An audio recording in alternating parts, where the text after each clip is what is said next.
Hey y'all, it's No Superman again, back with a chapter review and discussion for One Piece, chapter 1037.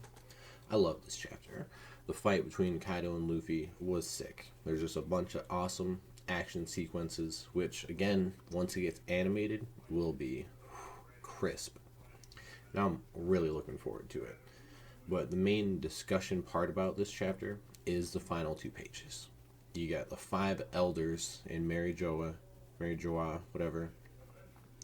And I don't think they're talking to the world government ships at Wano, but they could be. I don't know.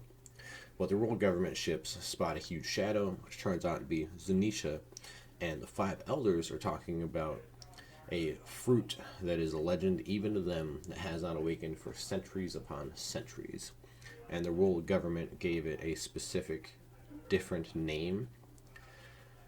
To me, I didn't originally think they were talking about Luffy and the Gum Gum fruit, but they could be. If I had to bet, I would say they're not, but I thought about it, and they could be. And the main reason they could be is because Luffy is an idiot. I wish that wasn't the case, but it kinda is. I went back and I reread chapter 1, and in that, Luffy does not say the name of the fruit. Shanks tells him the name of the fruit.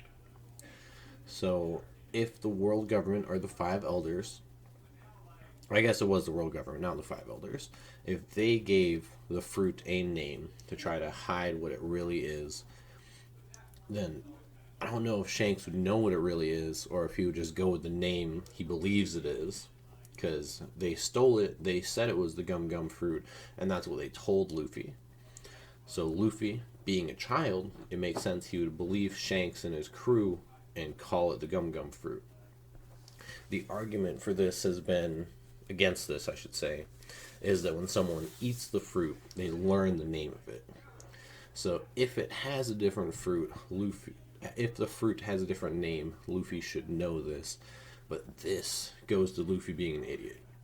Because Luffy always looked up and trusted Shanks. So if he for some reason thought it had a different name, but Shanks called it the Gum Gum fruit, I could see Luffy being like, nah, it's a Gum Gum fruit. I don't know what this like random thought in my head is, but it's the Gum Gum fruit. I don't want that to be the case, but it could be. And I read this long thing on Reddit stating it could be a Zoan fruit for that like a god deity that Hyogoro called Luffy when he transformed. I don't remember what it was offhand, but it just stated that it could have been a mythical Zoan fruit of that. God, it would have been so much better if I remembered that name. But it stated that that fruit, that symbol, had been shown 3 times. When Luffy is in Bound Man Gear 4, which is when Hyogoro originally said it. When Enel was up in the clouds, or, I mean, like, Luffy and them were up in the clouds fighting Enel. Enel used whatever the move was, and he took that form, imitating a potential god. And in the Fire Festival, that is what the large float thing looks like. That's the same form. So that's where that theory came from. I don't know if it's true, but it could be true. The other option is Zunisha potentially ate some devil fruit or is a devil fruit. The wild theory I read about that is since inanimate objects can eat fruits, such as the cannon eating the dog fruit and the sword eating the elephant fruit, what if an island, Zoe, ate some mythical Zoan fruit? And that's this huge elephant. I don't know. That one seems fucking unlikely. But it could be. I don't know. If you think the elders are talking to the people on the world government ships, then it's more likely it has something directly to do with Zunisha. Which doesn't make sense to me, but it could be. I don't know. And there is a break next week, so I gotta wait 2 weeks and try to figure it out from there. Side note, for Zunisha though, there's a couple reasons Zunisha could be here. Either before Momo left Zoe, they told Zunisha to go to Wano. That's the more likely option. But what I thought of is that now that Momo is an adult, once he got aged to 20 years or whatever, I think that may have called Zunisha to him, and that's how Zunisha was able to get to Wano. Unless, like, Zunisha already knew where Wano was, or whatever the excuse is. But I would like to think it is because Momonosuke, I just blanked on his name, because Momonosuke is now an adult. He was able to call to Zunisha as Zunisha is on the way. Something else I did think of, with Onigashima up in the air, what are the odds Onigashima lands on Zunisha and becomes the second quote-unquote island on Zunisha's back? I don't know, maybe that wouldn't happen. But Zunisha using their trunk could potentially lift up Onigashima and help Momonosuke set it down on the ruins of Odin Castle, Curry Castle, whatever it was called. Momonosuke's original home where he lived with Odin. That'd be really cool, in my opinion. And the very start of the chapter, we do get the fire festival, where all the people are enjoying the end of the night, and they're getting ready to light the candles and throw them up into the air, or let them float up into the air. I picture them doing this, and that revealing Momonosuke trying to stop the island. And that's what starts the Hour of Legends for Momonosuke. All the people of Wano will see this random fucking dragon that they haven't seen before that's pink, and they'll be like, who is that? Why is he holding that island back? And then they all like freak out, but they know they can't run away, so they just kind of like wait and see what happens.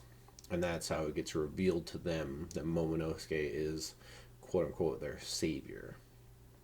I think that'd be sick. But other than that, the chapter was really just Luffy versus Kaido. Kaido has acknowledged Luffy and thought about when it was last time he was able to actually fight someone one-on-one and they had a toe-to-toe battle. I know that a lot of people mention the fact that Kaido got stopped by Shanks on the way to the huge war, Marineford War, and I believe in an SBS, Oda said that it was Kaido and King. It was not Kaido's full force. So it could be that because Kaido knew what Shanks was capable of and what Shanks' crew was capable of, it would not have been a one-on-one fight. And that's why Kaido just did not make it to Marineford. And why he doesn't remember the last time he had a successful one-on-one fight, because that was not a one-on-one fight. I don't know. But man, I liked this chapter. Reading it was sick. And just, I wonder how much longer they'll wait to reveal the devil fruit. I kind of hope it's not Luffy, but the gum fruit's already been shown to be extra special, so it would make sense that it is just Luffy's fruit. And if it is, then it falls back to Luffy just being an idiot and not knowing the real name of his fruit. Because the other thing is, like, who's who lost the fruit and got imprisoned and impelled down? And I think that is the death the Five Elders are talking about. Because they're like, when Big Mom and Kaido are involved in a fight, death could easily come for anyone, which is a perfect cover to eliminate inconveniences. They previously have stated they want to kill who's who, even though his information may be old and outdated. They want him to die before the fight is over. And if he's the one who originally lost the fruit and got imprisoned and impelled down, when all the CP9 agents like Rob, Lucci, and Kako, they got defeated at Enies Lobby, and Enies Lobby got destroyed, and now they're CP0 agents. So the fruit itself has to be extra special, which most likely means Luffy did not eat the gum fruit. And we just gotta wait and see.